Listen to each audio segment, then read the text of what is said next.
Hari Om and good morning. Welcome to the online class of Chinmaya Mission College. നമ്മൾ ഇന്നലെ തുടങ്ങി വെച്ചത് time series analysis. I have explained you what is meant by time series analysis. What are the components of the time series analysis? Secular trend, seasonal variation, cyclical variation and irregular variation, and I have explained everything with the examples. അതിൽ ആ cyclical വാരിയേഷനെ കുറിച്ചിട്ടൊക്കെ കുറേ കൂടി പറയാനുണ്ട്, പക്ഷേ അതിൻ്റെ ആവശ്യമൊന്നും നിങ്ങൾക്കില്ല. ഒരു 2 മണിക്കൂർ പറഞ്ഞാൽ ഈ സൈക്ലിക്കൽ വേരിയേഷൻ എന്താണെന്നുള്ളതൊക്കെ നിങ്ങൾക്ക് മനസ്സിലാവുള്ളൂ. പക്ഷേ അത്രയും നിങ്ങൾക്ക് ആവശ്യമില്ലാത്തതുകൊണ്ടാണ് ഞാനതിനെ പ്രോസ്പെരിറ്റി, അത് കഴിഞ്ഞാൽ recession, then depression, then recovery എന്നാക്കിയിട്ട്. That means booms and busts എന്നാണ് പറയുക. അപ്സ് ആൻഡ് ഡൗൺസ്, ഉയരത്തിലേക്ക് പോകുന്നു, താഴേക്ക് വരുന്നു. ഇത് ഈ ക്യാപിറ്റലിസ്റ്റ് കൺട്രീസിൽ സാധാരണ കണ്ടുവരുന്ന ഒരു പ്രവണതയാണ്. അതിനെയാണ് സൈക്ലിക്കൽ വേരിയേഷൻ എന്ന് പറയുന്നത്. പിന്നെ ഇറഗുലർ വേരിയേഷൻ, ഇതൊക്കെ ഞാൻ പറഞ്ഞു. Today we are going to see what are the methods by which we can find the trend. ആദ്യം നമ്മൾ ട്രെൻഡിനെ കുറിച്ച്, സെക്കുലർ ട്രെൻഡ് നമ്മൾ ഈ വർഷം നിങ്ങൾക്കുള്ളൂ. സെക്കുലർ ട്രെൻഡ് ഏതൊക്കെ മെത്തേഡുകളിലൂടെ കാണാൻ പോകുന്നു. അത് കഴിഞ്ഞിട്ട് സീസണൽ വേരിയേഷനോ സൈക്ലിക്കൽ വേരിയേഷനോ നമ്മൾ കാണാനായിട്ട് പഠിക്കുന്നില്ല ഇവിടെ. ഈ സെക്കുലർ ട്രെൻഡിൽ തന്നെ മൂന്നാമതൊരു മെത്തേഡ് ഉണ്ട്. മൂന്നാമതല്ല, അത് 4, 5, 6ാമതൊരു മെത്തേഡ്. ഞാനൊരു കാര്യം പറയട്ടെ, നമുക്ക് വെറും സിലബസ് മാത്രമേ കിട്ടിയിട്ടുള്ളൂ. നിങ്ങളുടെ സ്റ്റഡി മെറ്റീരിയൽ കിട്ടിയാലാണ് ആക്ച്വലി ഏത് വശമൊക്കെ നിങ്ങൾക്ക് പഠിപ്പിക്കണമെന്നറിയണമെങ്കിൽ സ്റ്റഡി മെറ്റീരിയൽ കൂടി കിട്ടണം. അത് നമ്മുടെ കയ്യിലില്ല. എന്തായാലും ഒരു ഊഹം വെച്ചിട്ട് നമ്മൾ ചെയ്യാനോട്, അതാണ് നമ്മുടെ പറ്റും ഇപ്പോഴത്തെ ടൈം ബീങ്. ഇതിൽ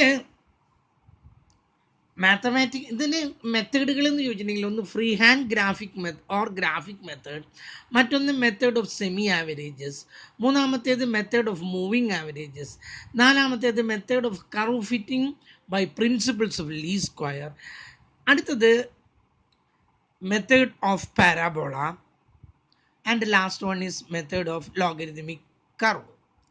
ഇതിൽ ഈ ലോഗരിതമിക് കർവൊന്നും നമ്മളിവിടെ പഠിക്കുന്നൊന്നുമില്ല കേട്ടല്ലോ. അതിന് വേണ്ടിയിട്ട് ഒരു 4 ക്ലാസ് ലോഗരിതം പഠിപ്പിക്കാനായിട്ട്, ഇതിൻ്റെ ഫ്രണ്ടിലുള്ള ലോഗരിതം പഠിപ്പിക്കാനായിട്ട് ഒരു 4 ക്ലാസ് ഉണ്ടായാലും നിങ്ങളുടെ തലയിൽ കയറില്ല, നിങ്ങൾക്ക് ഓർമ്മയിൽ നിൽക്കില്ല. അത് മുഴുവൻ പഠിപ്പിച്ചിട്ടുണ്ടാക്കിയിട്ട് അങ്ങനെ അതിൻ്റെ ഒരു ആവശ്യമില്ല. അതുകൊണ്ട് നമ്മൾ ആ logarithmic method we are skipping, മനഃപൂർവ്വം സ്കിപ്പ് ചെയ്തതാണ് കേട്ടല്ലോ. ബാക്കിയുള്ള മെത്തേഡുകൾ മാത്രമേ നമ്മൾ നോക്കുന്നുള്ളൂ. ലോഗരിതമിക് മെത്തേഡ് വന്നാലും ചെയ്യാൻ വളരെ ബുദ്ധിമുട്ടാണ്, അതാണ്. അപ്പോൾ ഇതിൽ ബാക്കിയുള്ള മെത്തേഡുകൾ ഏതൊക്കെയാണോ, ഒന്ന് free hand or graphic method, അതാണ് ആദ്യം നമ്മൾ കാണാൻ പോകുന്നത്. നമുക്കൊരു ഇത് ടൈം സീരീസ് അനാലിസിസ് ആണ്. ഫസ്റ്റ് കോളം എപ്പോഴും എന്തായിരിക്കും, ഇയർ ആയിരിക്കും. സെക്കൻഡ് കോളം ഏതെങ്കിലും വേരിയബിൾ, പ്രൈസോ ഡിമാൻഡോ ഇൻകോ അല്ലെങ്കിൽ what ever it may B, അതും തന്നിരിക്കും. ഇവിടെ ഇൻകാണെന്ന് കരുതിക്കോളൂ, ഇയറും ഇൻകോ തന്നിട്ടുണ്ട്. ഇവിടെ 19, 90, 91, 92, 93, 94, 95 എന്ന് തന്നിട്ടുണ്ടെന്ന് കരുതാം. ഇവിടെ 12, 15, 20, 30, 45 ആൻഡ് 70 ഇങ്ങനെയാണ് തന്നിരിക്കണമെന്ന് കരുതാം. നമ്മൾ എന്താ ചെയ്യുന്നത്, ഇത് ഫ്രീ ഹാൻഡ് കർവ് മെത്തേഡിൽ ഇത് നമ്മുടെ ഗ്രാഫാണ്. This one is a graphic method. ഇവിടെയാണ് ഇയർ കാണിക്കുന്നത്. 90, 91, 92 അങ്ങനെ എഴുതി 95 വരെ എഴുതുന്നു. മുകളിലേക്ക് നമ്മൾ എന്നിട്ട് പ്ലോട്ട് ചെയ്യുന്നു. 12 ഒരു കുത്ത്, 15 കുത്ത്, 20 കുത്ത്, 30 കുത്ത്, ഇങ്ങനെ നമ്മൾ ഈ കുത്തുകളൊക്കെ ഇട്ട് പോകുന്നു. ആക്ച്വലി കർവ് സഞ്ചരിക്കുന്നത് ഇങ്ങനെയൊക്കെയാണ്. ഇതിൻ്റെയൊക്കെ നടുക്കിലൂടെ പോകുന്നൊരു ലൈൻ, അതാണ് ഫ്രീ ഹാൻഡ് കർവ് മെത്തേഡ്. തന്നിരിക്കുന്ന പോയിന്റുകൾ പ്ലോട്ട് ചെയ്യുന്നു and they are joined and we will be having A zigzag line. അങ്ങോട്ടും ഇങ്ങോട്ടും മൂവ് ചെയ്യുന്ന ഒരു ലൈൻ കിട്ടും. അതിൻ്റെയൊക്കെ മധ്യത്തിലൂടെ ചില പോയിന്റിലൂടെ ടച്ച് ചെയ്യുക പോലും ഇല്ല കേട്ടല്ലോ. അതൊന്നും നമുക്ക് പ്രശ്നമില്ല, നിങ്ങൾക്ക് സൗകര്യം. ഒരു കുട്ടിക്ക് തോന്നി ഇങ്ങനെയാണ് വരയ്ക്കാൻ തോന്നിയത്, ഒരു കുട്ടിക്ക് തോന്നി ഇങ്ങനെയാണ്. ഇതൊക്കെ ഫ്രീ ഹാൻഡ് കർവ് മെത്തേഡാണ്. അതാരും നമ്മളെ ചോദ്യം ചെയ്യുന്നില്ല. മാത്രമല്ല ഇതൊന്നും വലിയ ഇമ്പോർട്ടൻ്റ് അല്ല, ഒന്ന് അറിഞ്ഞിരിക്കണമെന്ന് മാത്രം. So in the case of the free hand curve method, we plot the various points on the graph paper, then they are joined by straight lines and a line is drawn in the middle of these all plotted point. ഈ plotted points ഒക്കെ മധ്യത്തിലൂടെ കടന്നു പോകുന്ന ഒരു line നമ്മൾ വരയ്ക്കുന്നു, and that is known as the free hand or graphic methods. Okay, ഒരു important ഇല്ല. അടുത്തത് അടുത്തത് മെത്തേഡ് ഓഫ് സെമി ആവറേജ്. നോക്കൂ, മെത്തേഡ് ഓഫ് സെമി ആവറേജ് എന്താണെന്ന് നോക്കാം. സെമി ആവറേജ് മെത്തേഡ് അതും ഒരു ഗ്രാഫിക് മെത്തേഡ് ആണ് കേട്ടോ. നമുക്ക് ഇങ്ങനെ ഒരു ഡാറ്റ തന്നിട്ടുണ്ട്, കണ്ടല്ലോ. നമ്മൾ ആദ്യം ഇതിനെ രണ്ടായിട്ട് അങ്ങ് മുറിക്കുന്നു, കേട്ടല്ലോ. ഈ മൂന്നെണ്ണം കൂടി കൂട്ടുന്നു, ഈ മൂന്നെണ്ണം കൂടി കൂട്ടുന്നു. ഓക്കെ, എന്നിട്ട് ഇത് കൂട്ടി കിട്ടിയതിന് 3 കൊണ്ട് ഇത് കൂട്ടുമ്പോൾ 2, 3, 4, 47 കിട്ടി. ഇതെല്ലാം കൂടി കൂട്ടുമ്പോൾ 5, 10, 145 കിട്ടി. ഇതിനെയും 3 കൊണ്ട് ഡിവൈഡ് ചെയ്യുന്നു, ഇതിനെയും 3 കൊണ്ട് ഡിവൈഡ് ചെയ്യുന്നു. ഓക്കെ, 47നെ 3 കൊണ്ട് ഡിവൈഡ് ചെയ്യുന്നു. 47 ഡിവൈഡഡ് ബൈ 3, അതിനെത്ര കിട്ടുക? 15.7 എന്ന് കിട്ടി. ഞാനിവിടെ എഴുതിയിട്ടു 15.66 എന്നാണ് കേട്ടോ. 15.7 എന്നിട്ടു.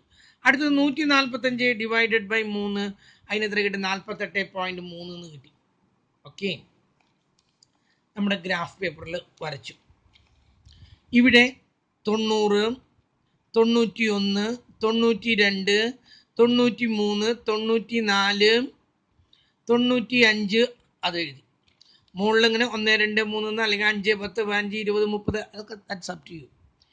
എന്നിട്ട് നോക്കൂ, ഈ ഡാറ്റയിൽ ഈ 3 എണ്ണത്തിൻ്റെ മധ്യത്തിൽ കിടക്കുന്ന ഇയർ ഏതാ? ഈ 3 എണ്ണത്തിൻ്റെ 91. അതിൻ്റെ നേരെ 15.7. ഈ 91ൻ്റെ നേരെ 15.7 പ്ലോട്ട് ചെയ്തു, കേട്ടല്ലോ. ഇതിൻ്റെ 3 എണ്ണത്തിൻ്റെ മധ്യത്തിൽ കിടക്കുന്ന ഏതാ? 94. അതിൻ്റെ നേരെ 94ൻ്റെ നേരെ 48.3 പ്ലോട്ട് ചെയ്തിട്ട് ഇതൊരു സ്ട്രെയിറ്റ് ലൈൻ വെച്ച് വരയ്ക്കുന്നു, ഒരു വര അങ്ങോട്ട് വരയ്ക്കുന്നു. ഇതാണ് സെമി ആവറേജ് മെത്തേഡ്. ഓക്കെ, ആദ്യം തന്നെ നമ്മളിതിനെ 2 ഗ്രൂപ്പായിട്ട് തിരിക്കുന്നു. എന്നിട്ട് മുകളിലുള്ളതെല്ലാം കൂടി കൂട്ടുന്നു. എത്രയാണ്ടോ നമ്പർ അതുകൊണ്ട് ഡിവൈഡ് ചെയ്യുന്നു. താഴെയുള്ളതും ഡിവൈഡ് ചെയ്യുന്നു. അല്ല, എല്ലാം കൂട്ടുന്നു, നമ്പർ കൊണ്ട് ഡിവൈഡ് ചെയ്യുന്നു. എന്നിട്ട് ഇതിൽ സെൻട്രൽ ഇയർ, ഈ 3 എണ്ണത്തിലെ സെൻട്രൽ ഇയർ ഏതാണ്? 91 അതിൻ്റെ നേരെ ആ ആവറേജ് പ്ലോട്ട് ചെയ്യുന്നു. ഇതിലെ സെൻട്രൽ ഇയറിൻ്റെ നേരെ അതെടുത്തിട്ട് ആ ആവറേജും പ്ലോട്ട് ചെയ്തിട്ട് യോജിപ്പിക്കുന്നു.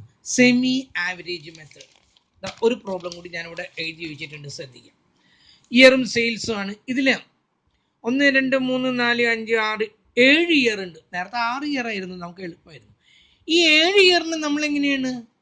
അങ്ങനെ വരുന്ന സമയത്ത് നമ്മൾ ഈ സെൻട്രൽ ഇയർ അങ്ങോട്ട് ഒഴിവാക്കാം. Just skip or avoid or neglect the central year. Central year അങ്ങനെ നമ്മൾ വേണ്ടാന്ന് വെച്ചു. ബാക്കി മുകളിലത്തെ 3 എണ്ണം കൂടി കൂട്ടി, ഈ 3 എണ്ണം കൂടി കൂട്ടി, കേട്ടല്ലോ. മുകളിലത്തെ 3 എണ്ണം കൂടി കൂട്ടുന്നു. 10.2 plus 18.6, 18.6 plus 13.8 is equal to, നമ്മൾ അതിനെ എത്ര ഉണ്ട്? 3 കൊണ്ട് ഡിവൈഡ് ചെയ്യുന്നു. അപ്പം എത്ര കിട്ടാം? 4.73 എന്ന് കിട്ടി. അത് ഇതിലെ സെൻട്രൽ ഇയർ ഏതാന്ന് നോക്കി, 4.73 അവിടെ എഴുതി. ഓക്കെ, ഈ 3 എണ്ണം കൂടി കൂട്ടി 4.73 കിട്ടി. ഇതില് 18.4 പ്ലസ് 28.2 പ്ലസ് 20.3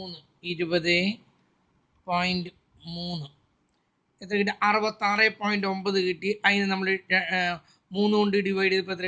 22.3 കിട്ടി. മുകളിലത്തേന് ഇവിടെയാണ് ഒരു തെറ്റ് വന്നത്. മുകളിലത്തെ തെറ്റിയിട്ടല്ലോ. 10.2 plus 18.6 plus 13.8 is equal to 42. അതിന് നമ്മൾ ഡിവൈഡ് ചെയ്യുന്നു. ഡിവൈഡ് ചെയ്യണം 3 കൊണ്ട്. ആൻസർ ഈസ് ഈക്വൽ ടു, വീണ്ടും തെറ്റിച്ചത്, 10.2 plus 18.6 plus 13.8 is equal to, നമുക്ക് ഡിവൈഡ് ചെയ്യണം. 3 കൊണ്ട് ഡിവൈഡ് ചെയ്യുന്നു. ഈസി 14.2 ആണ് കേട്ടോ അത് കിട്ടിയത്. 14.2 കിട്ടി. ഇതിൻ്റെ സെൻട്രൽ ഇയർ എത്ര? 87. ഗ്രാഫ് വരച്ചു. 87 എന്നുള്ള വർഷത്തിൻ്റെ നേരെ 14.2 എടുത്തു. ഇതിൻ്റെ സെൻട്രൽ ഇയർ ഏതാ? 91ൻ്റെ നേരെ 22.3 എടുത്തു. അതങ്ങ് യോജിപ്പിച്ചു. വളരെ സിമ്പിൾ. എന്തായാലും ഈ ഒരു പ്രോബ്ലം നിങ്ങളൊന്ന് ചെയ്യണം, വീട്ടിൽ നിങ്ങൾ ചെയ്യണം. ഓക്കെ, അപ്പോൾ രണ്ട് മെത്തേഡും കഴിഞ്ഞു. ഫ്രീ ഹാൻഡ് ഗ്രാഫിക് മെത്തേഡ് കഴിഞ്ഞു, അതുപോലെ സെമി ആവറേജ് മെത്തേഡും കഴിഞ്ഞു. അടുത്തത് മൂവിങ് ആവറേജ് മെത്തേഡാണ്. ഇതാണ് പരീക്ഷയ്ക്ക് സാധാരണ ചോദിക്കുന്നത്. ഈ സെമി ആവറേജ് ഒരു വർഷം ചോദിച്ചിട്ടുണ്ട് കേട്ടോ, ഇല്ല എന്നൊന്നും പറയാൻ പറ്റില്ല. നമുക്ക് പഠിക്കേണ്ടത് ഇനി മൂവിങ് ആവറേജ് മെത്തേഡാണ്. ഇതവിടെ എഴുതുന്നു, മൂവിങ് ആവറേജ് മെത്തേഡ്. ഇതിന്ന് ചോദ്യങ്ങൾ ചോദിക്കുന്നതാണ്. എന്താണ് മൂവിങ് ആവറേജ് മെത്തേഡ് എന്ന് നോക്കാം. There are different types of moving averages. 3 yearly, 5 yearly, 7 yearly. ഇതാണ് മൂന്നെണ്ണമാണ് സാധാരണ ചോദിക്കുന്നത്. ഒരു മിനിറ്റ്, ഒരു ഫോൺ വന്നിരിക്കുന്നു.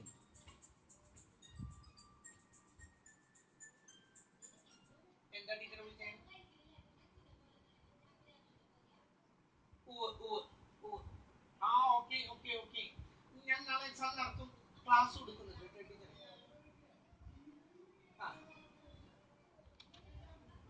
ഓക്കെ, നല്ലത് നല്ലത്. എനിക്കതിനെ ഒരു ഞാൻ കുട്ടികളോട് പറഞ്ഞു വെച്ചിരിക്കുകയാണ്, നാളെ ഒരു 2 മണിയാകുമ്പോൾ എന്നെ ഒന്ന് വിളിക്കാൻ പറയാനായിട്ട്. കേട്ടല്ലോ?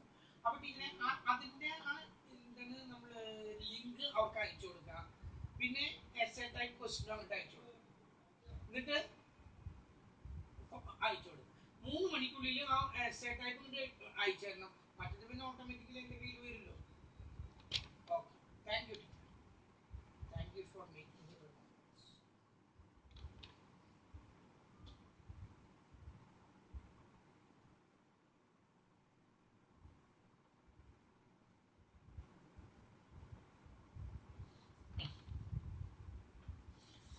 നാളെ ഒരു എക്സാം വെച്ചിട്ടുണ്ട് എംകോമിന്. പുതിയ രീതിയിലൊക്കെയാണ്. 15 OMRൻ്റെ ക്വസ്റ്റ്യൻ. ആ OMR അവർക്ക് അയച്ചു കൊടുക്കുക, അതിൻ്റെ ലിങ്ക്. അവരത് അവിടെ അടിച്ച വഴിക്ക് അവരോരോന്നും ടിക്ക് ചെയ്ത് കഴിഞ്ഞ് 15 മിനിറ്റാണ്. ആ 15 മിനിറ്റ് കഴിഞ്ഞാൽ ഉടനെ തന്നെ അതിൻ്റെ ആൻസർ അവർക്ക് പറയും, എത്ര മാർക്ക് കിട്ടിയെന്നുള്ളത് അവിടെ പറയും. കേട്ടല്ലോ? മാത്രമല്ല നമുക്കും വരും, ഓരോരുത്തരുടെ മാർക്കും ഇങ്ങോട്ട് വരും. വളരെ സിമ്പിളായിട്ടുള്ള മെത്തേഡ്. കേട്ടല്ലോ? കോപ്പി അടിക്കാനുള്ള സമയമൊന്നുമില്ല. കാരണം ഇത് ആ 15 മിനിറ്റ് 15 ക്വസ്റ്റ്യൻ എഴുതി കഴിയുമ്പോഴേക്കും കറക്റ്റ് ടൈം അതോടുകൂടി അത് ക്ലോസ് ആയി. എത്ര എണ്ണം എഴുതിയിട്ടുണ്ടോ അതിൻ്റെ മാർക്ക് അപ്പം തന്നെ വരും ചെയ്യും. ഒരാൾ മറ്റൊരാൾക്ക് കാണിച്ചു കൊടുക്കാനൊന്നും സമയം കിട്ടുന്നില്ല. യെസ്, നമ്മൾ പറഞ്ഞു വന്നത് മൂവിങ് ആവറേജ് മെത്തേഡ്.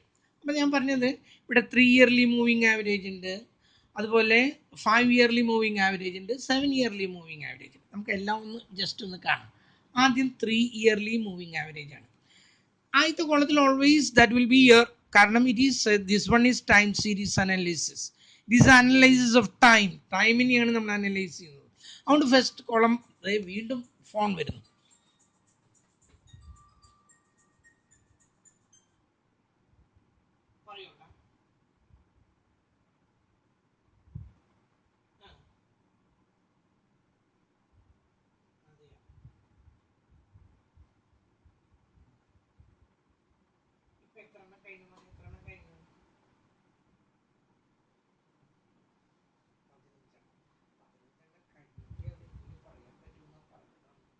ഈ വെള്ളിയാഴ്ച വരെ കാത്തിക്കണല്ലേ, 2 ദിവസം കൂടി, 3 ദിവസം കൂടി.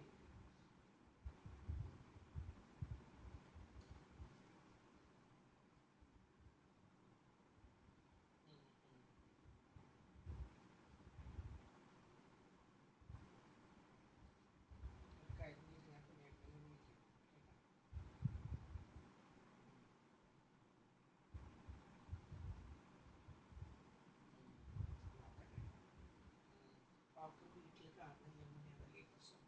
വീട്ടിൽ ചിലപ്പോൾ ആട്ടുക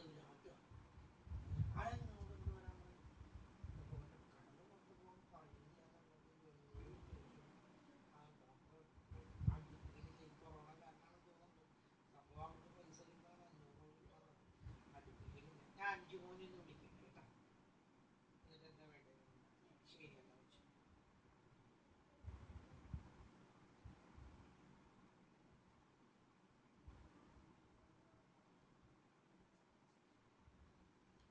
യെസ്, ശ്രദ്ധിക്കും, സോറി. അപ്പം ആദ്യം നമ്മൾ 3 ഇയർലി മൂവിങ് ആവറേജ് ആണ് കാണുന്നത്. അപ്പം first column always will be year, second column may be sales, price, income, whatever it may be, that will be a variable, ഒരു വാരിയബിൾ ആയിരിക്കും.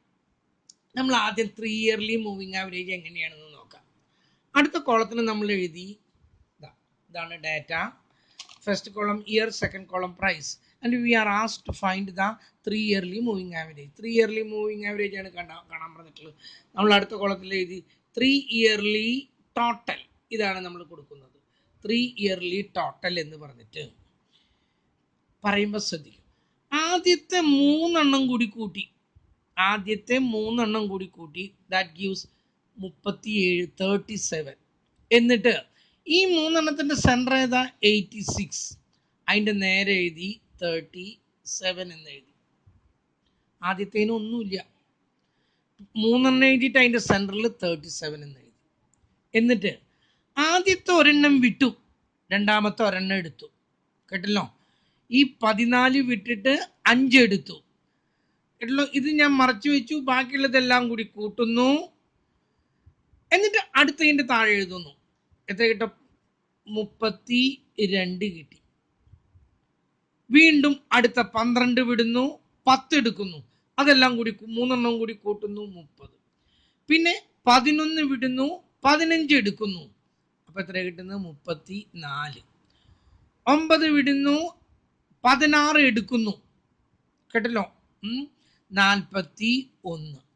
10 വിടുന്നു, 12 എടുക്കുന്നു, 43. ലാസ്റ്റ് വണ്ണിനില്ല.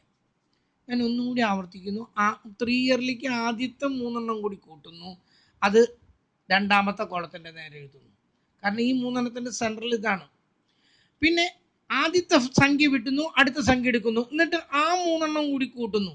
അതാണ് 32. അടുത്തതിൻ്റെ നേരെ എഴുതി. പിന്നെ അടുത്തൊരെണ്ണം വിടുന്നു, പിന്നത്തെ 3 കൂടി കൂട്ടി. അതാണിത്. പിന്നെ അടുത്ത സംഖ്യ വിടുന്നു, പിന്നത്തെ 3 കൂടി കൂട്ടുന്നു. അങ്ങനെ ഓരോന്നും വിടുന്നു, കൂട്ടി കൂട്ടി കൂട്ടി വരുന്നു. That is 3 yearly total.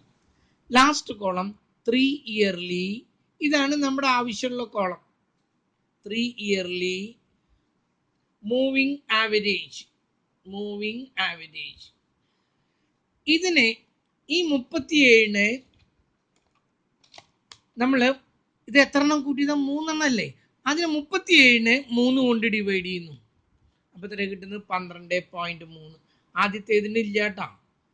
32 10.6, 30 10, 34 11.3, 41 13.6, 43 ഒരു പ്രാവശ്യം, 4 പ്രാവശ്യം, ബാക്കി 1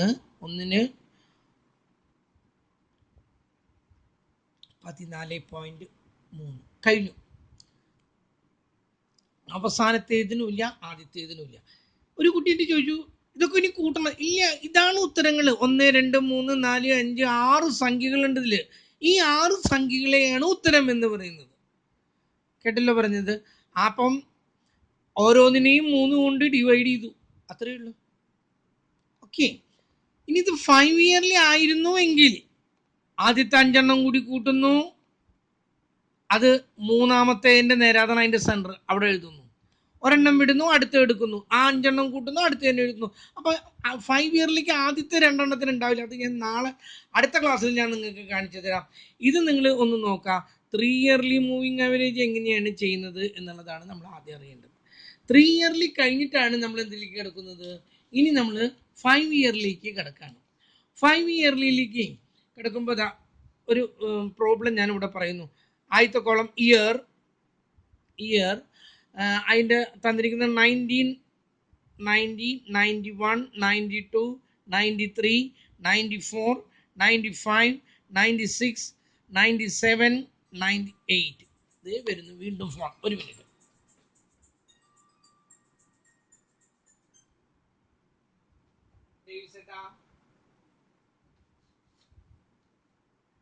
അല്ല, ഗിരിജന്റെ കയ്യിലാണ് ഇതിരിക്കുന്നത്. അത് വാങ്ങിച്ചത് ആറ്റാമ്പള്ളി പ്രഭാകരനാണ്. അല്ല, അത് ഗിരിജന്റെ കയ്യിലാണ്. ഇതിന്റെ കാരണം അതിന്റെ അപ്പുറത്തേക്ക് ഒറ്റ പ്ലോട്ട് എല്ലാം ഇയാളുടെ കയ്യിൽ നിന്ന് ഗിരിജൻ വാങ്ങിച്ചിരുന്നതല്ലേ. ഈ ഒരു പ്ലോട്ട് മാത്രമാണ് ഇയാള് ഗിരിജന് കൊടുക്കാതെ വെച്ചു. കാരണം ഇയാളത് വേറെ ആൾക്ക് കൊടുത്തിട്ട് നമ്മളന്ന് ചെന്നപ്പോൾ അയാള് ഞാൻ മറച്ചു വിറ്റു, അഡ്വാൻസ് വാങ്ങിച്ചു കഴിഞ്ഞിട്ട് മറച്ചു വിറ്റു, വേറെ ആൾക്ക് കൊടുത്തു എന്നൊക്കെ പറഞ്ഞിട്ട് പഠിക്കാറുണ്ട്. അപ്പൊ അതിന്റെയൊക്കെ ഗിരിജനെയാണ് ഏൽപ്പിച്ചത്. ഗിരിജന്റെ മുഴുവൻ കീഴാധാരം മുന്നാധാരം ഗിരിജന്റെ കയ്യിലാണ്. പക്ഷെ ഗിരിജൻ അത് എന്ത് ചെയ്തു? നമ്മുടെ ഈ സൊസൈറ്റിയിലല്ല, എനിക്ക് തെറ്റിയതാണ്. അത് ഇവിടുത്തെ കോളേജ് സൊസൈറ്റിയിലാണ് വെച്ചിരിക്കുന്നത്. എന്തായാലും ഞാൻ ഇവിടേക്ക് വിളിച്ചു രജിസ്ട്രേഷൻ ഓഫീസിൽ.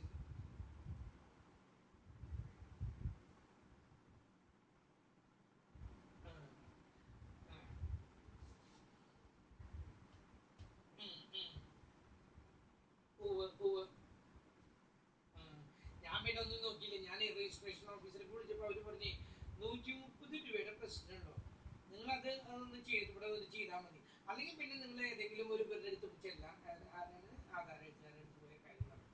അപ്പൊ പിന്നെ ഞാൻ കരുതി ഇനി അവരെ ബുദ്ധിമുട്ടില്ല. കാരണം ഞാൻ ആലീസിനും വിളിച്ചു, സെക്രട്ടറിനും വിളിച്ചു.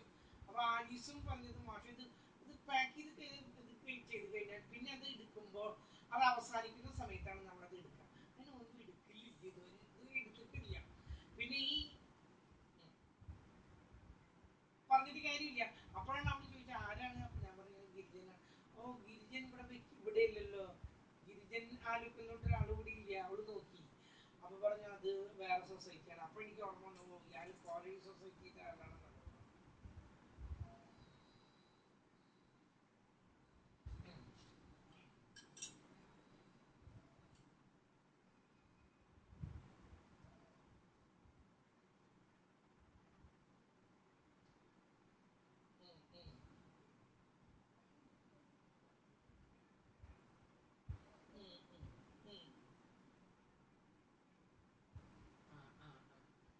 ഞാൻ ഗിരിജനെ വിളിച്ചപ്പോ എനിക്ക് അതിന്റെ ഡ്യൂപ്ലിക്കേറ്റ് ഒക്കെ അയാളുടെ കയ്യിലുണ്ട്. ആ, എനിക്ക് അയാളെ ഡ്യൂപ്ലിക്കേറ്റ് തന്നു. അപ്പൊ ഞാൻ നാളെ ഇപ്പൊ അത് അതന്നെയാണ് ഞാൻ ഉദ്ദേശിച്ചത്. വെറുതെ കുറച്ച് പൈസ പോയാലും കുഴപ്പമില്ല.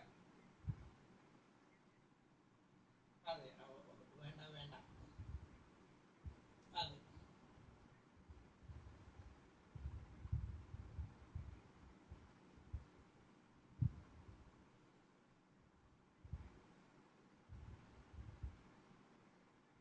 ആ ആ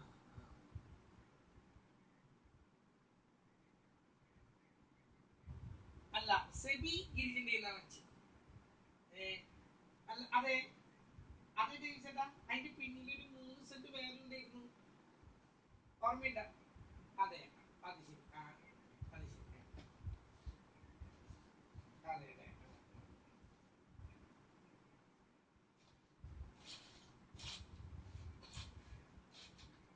അത് ശരി. ആ എനിക്ക് അന്ന് എനിക്ക് അറിയില്ലായിരുന്നു കേട്ടോ. അത് എനിക്കറിയാം. അതിന് ഗിരിജൻ നമുക്ക് ഒരു സപ്പോർട്ട് ചെയ്തില്ലല്ലോ ചോദിച്ചിട്ടാ. ഞാൻ ഗിരിജന്റെ അടുത്ത് അന്ന് ഞാൻ പൈസ അഡ്വാൻസ് കൊടുത്തു, ഗിരിജൻ അത് ഇവിടെ കൊടുത്തു. എന്നിട്ട് ഗിരിജനോട് ഞാൻ പറഞ്ഞു നമുക്ക് എണ്ണ ഇടണ്ടെന്ന് ചോദിച്ചപ്പോ ഗിരിജനോട് പറഞ്ഞു അത് വേറെ ആൾക്ക് കൊടുത്തു വിട്ടാന്ന് പറഞ്ഞു. ഞാൻ ചോദിച്ചാൽ അത് എന്താ ഏർപ്പാടത്, ഞാൻ ആരോട് ചോദിച്ചാൽ കൊടുക്കണേ, ഞാൻ അഡ്വാൻസ് തന്നിട്ടുള്ള കാശല്ലേ. അപ്പൊ ഗിരിജൻ നിന്ന് ചിരിക്കുള്ളൂ. അല്ലെങ്കിൽ ഞാൻ ആരെങ്കിലും ആളെ ചോദിച്ചപ്പോ ഇയാളാണ്. അപ്പൊ ഞാൻ ചേട്ടൻ ഓർമ്മയില്ല സംഭവം, ഞാൻ ഇയാളുടെ അടുത്ത് കുറച്ച് തട്ടി കയറിയത്. ആ ആ അപ്പം പക്ഷെ ഗിരിജനന്ന് ഗിരിജന എന്തിനാ ഞാൻ കമ്മീഷൻ കൊടുക്കണെന്ന് ഞാൻ ചോദിച്ചത്. ഗിരിജൻ എനിക്ക് വേണ്ടി ഒന്നും വാങ്ങിച്ചിട്ടില്ലെന്ന്.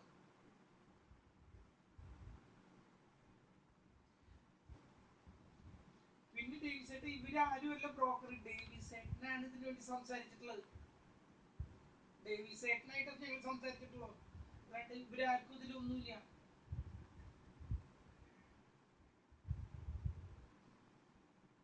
ഓ, എന്റെ കയ്യിൽ അതിന്റെ ഡ്യൂപ്ലിക്കേറ്റ് ഉണ്ട്, ഗിരിജന്റെ വാങ്ങിച്ചത്.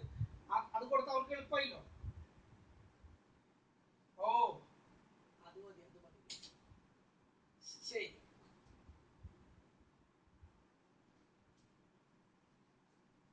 സോറി കുട്ടികളെ, പക്ഷെ എനിക്ക് പെട്ടെന്ന് ഇത് വേണ്ടി വന്നു.